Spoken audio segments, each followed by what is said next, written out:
if you guys have heard the story, but there is a tragedy that has occurred out of Chicago, Illinois, and a young college student has lost her life at the hands of an illegal immigrant. So it seems as if every week or every other week, we're having to report on these stories. And so we're going to talk about that. If you are unfamiliar with the name Sheridan Gorman, it is because you probably haven't seen mainstream news media report on who that is. I need every Democrat with a microphone, every open border activist, every sanctuary city snake oil salesman to shut their mouths. We don't want to hear you talking right now.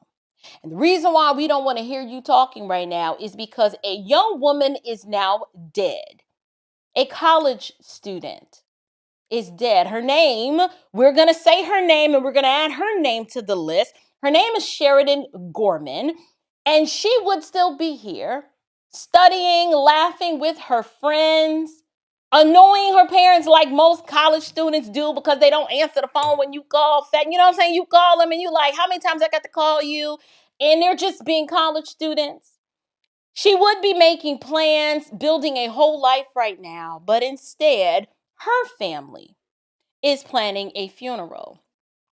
And the same political class that helped create all of the necessary conditions for this nightmare to occur, they want to tell us, please don't politicize the tragedies because this is not the time. I'm like, no, that's what we're not going to do.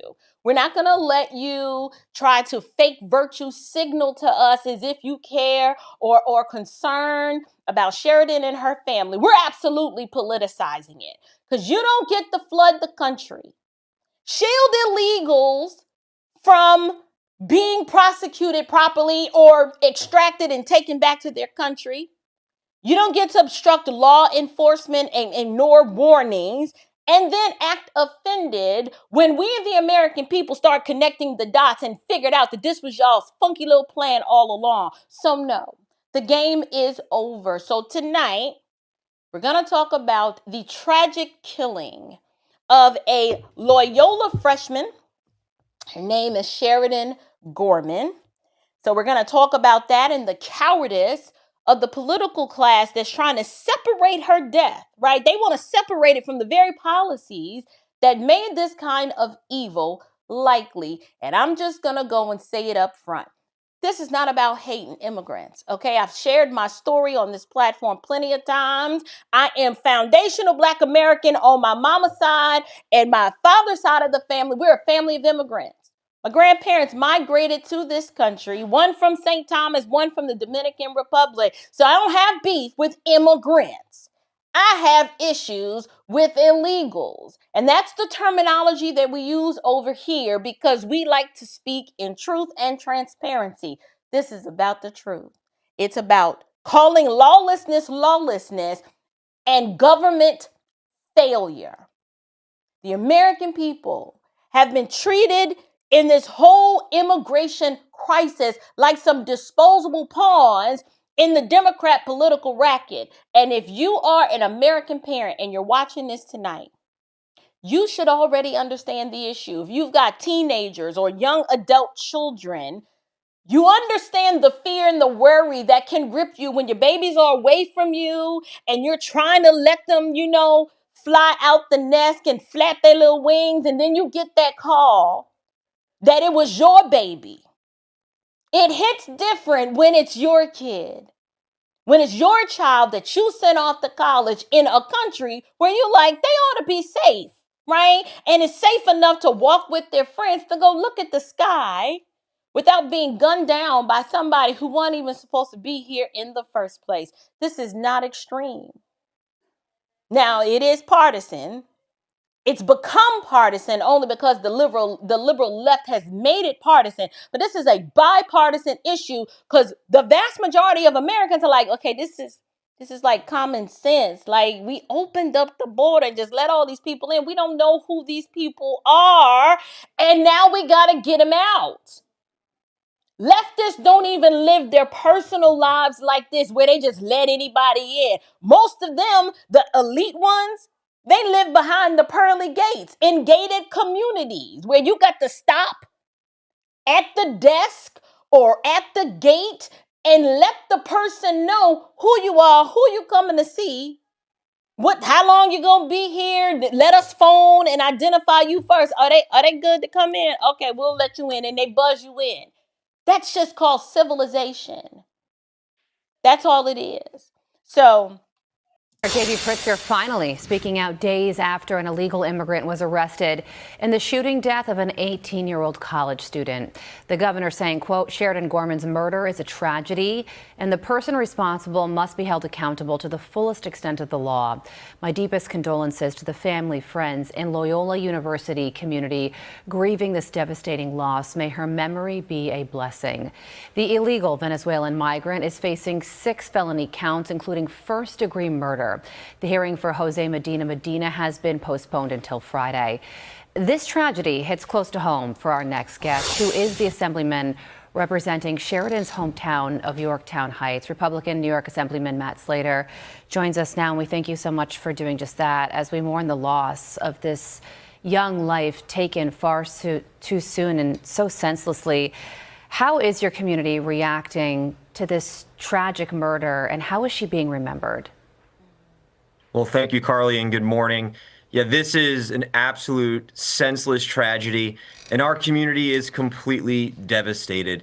We are doing everything we can to stand with the Gorman family. We, of course, extend our heartfelt condolences and prayers to her father, Tom, her mother, Jess, her sister, Maddie, and we are doing everything we can to rally around them, to lift them up, and to honor Sheridan and to ensure that she gets the justice that she so deserves. And so our community is coming together in a whole host of ways through GoFundMe pages, by having green lights installed on all of our front porches, and coming up with a community vigil this coming weekend. Yeah, and she was out with friends on a night where everybody was out.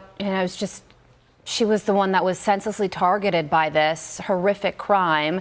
She was going to see the Northern Lights over Lake Michigan, and her life was taken, and her family is left shaken. And they released a statement saying, we are gravely disappointed by the policies and failures that allow this individual to remain in a position to commit this crime. When systems fail, whether through release decisions, lack of coordination, or unwillingness to act, the consequences are not abstract. They are real.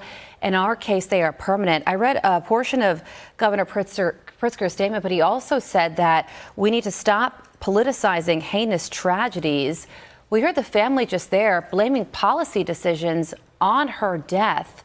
So what's your reaction to what the family is saying right now about what caused this? So before we get into that, I think the family is in just such immense pain, and they're looking for sorry, didn't want to obey. Before we get into the family's reaction, the first thing I want to say is, you guys, this young woman is from Yorktown. This is the same town, if I'm not mistaken, that AOC is from. The nice suburban part of it's in Westchester County, up in New York, outside of the city limits, like of the 5 boroughs. And you can tell by this young girl that she was just raised in a nice home. She played lacrosse, right? Or was that field hockey? I can't remember. Y'all, it's been so long. But she had the little thing. I think that's field hockey. But it's sad that we're having to cover this.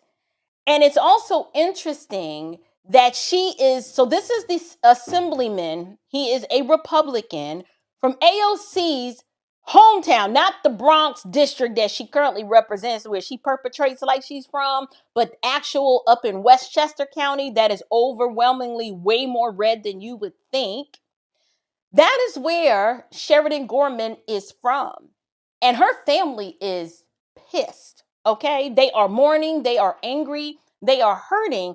But before we hear from the Assemblyman, I want to start with J.B. Pritzker's commentary or statement. Like, he didn't make a statement on camera. He sends a statement.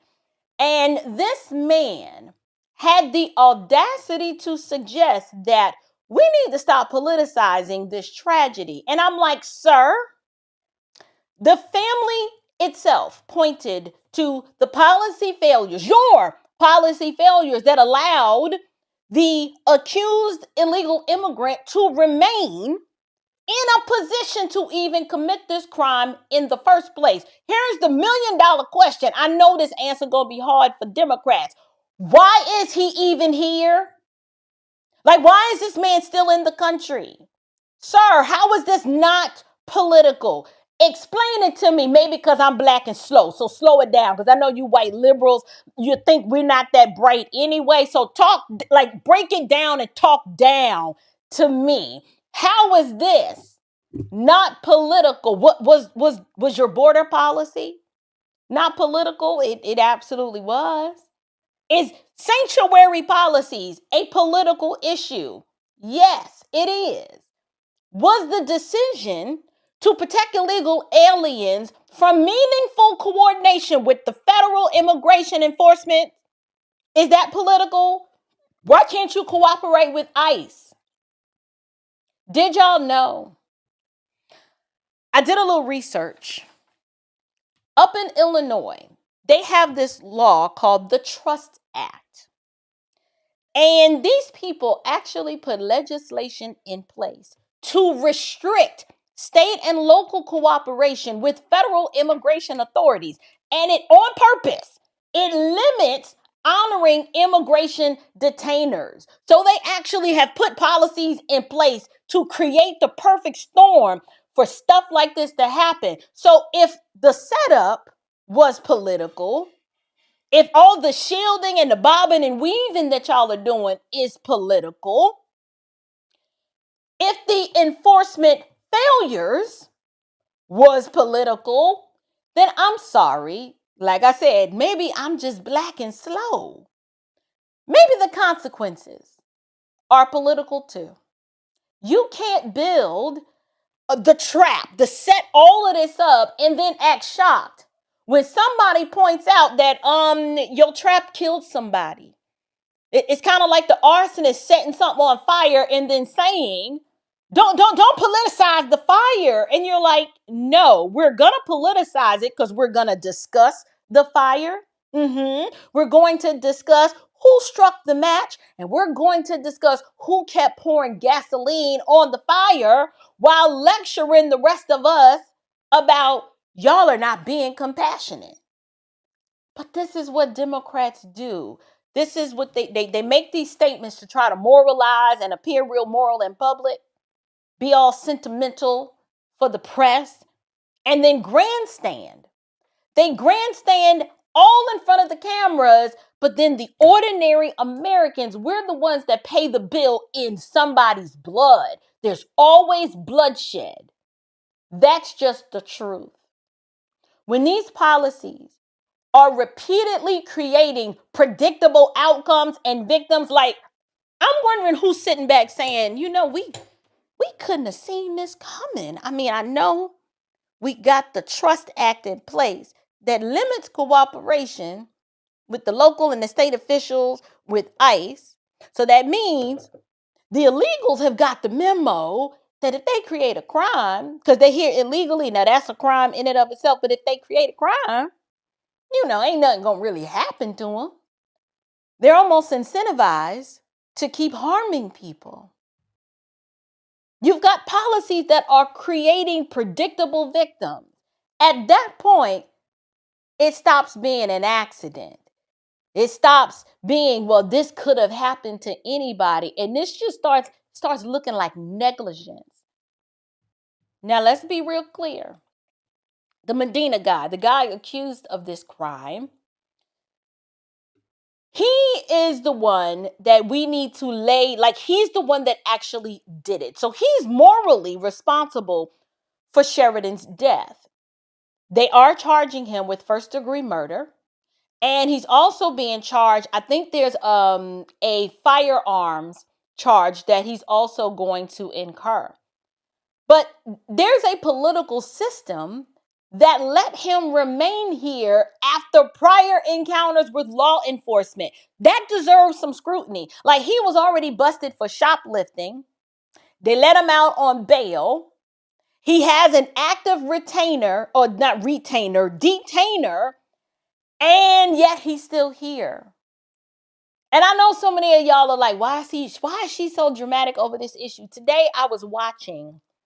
I've been keeping my eye on what's going on with TSA at the airport now that ICE is there, because I have travel planned this Sunday, and it's a decision between either I'm going to go to that airport and get in that plane, or I'm going to drive to where I need to get to for my sanity. I don't feel like standing in, like, for me to catch a 9 o'clock flight, under normal circumstances, I would be at the airport at like 7, which means I have to leave my house at 6, which means I probably need to get up at like 4.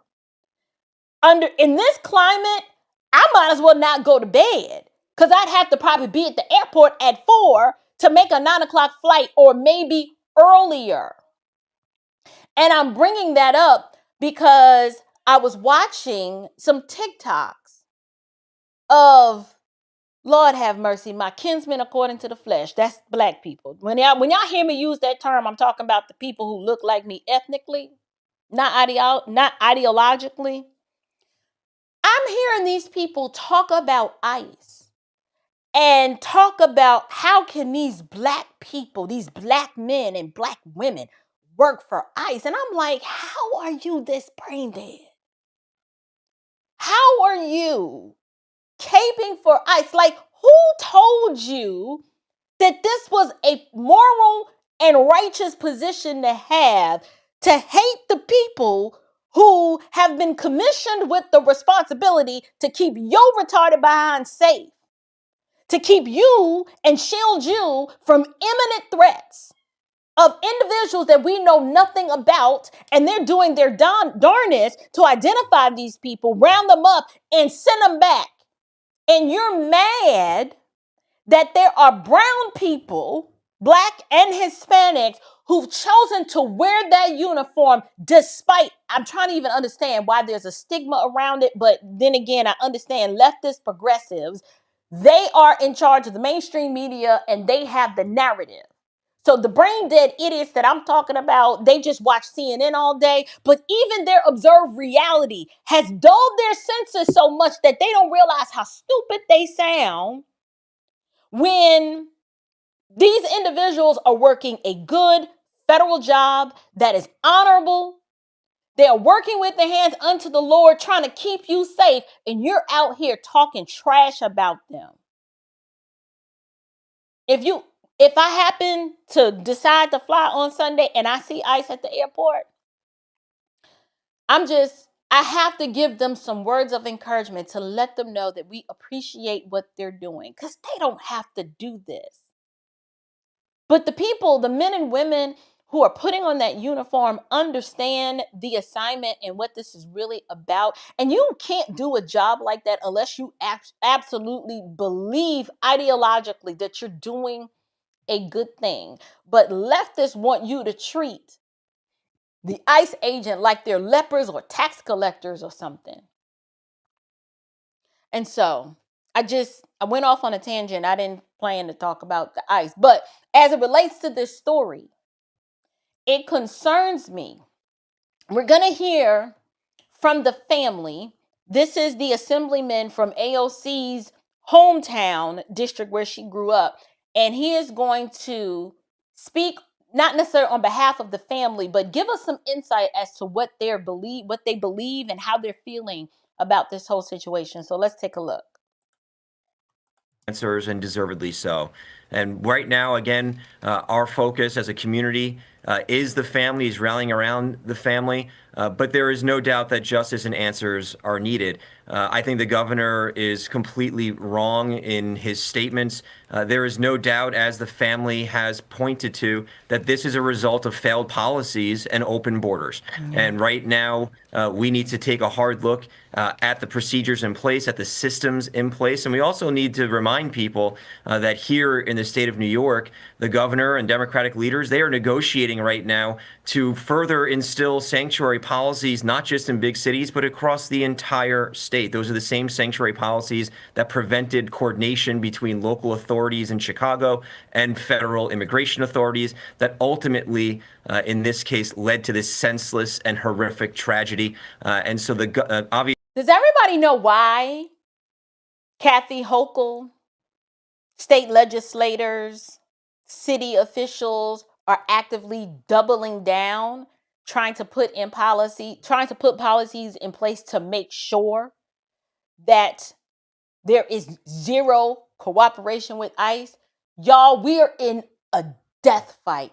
These Democrats know that their time is up. They are so desperate because they know they are done.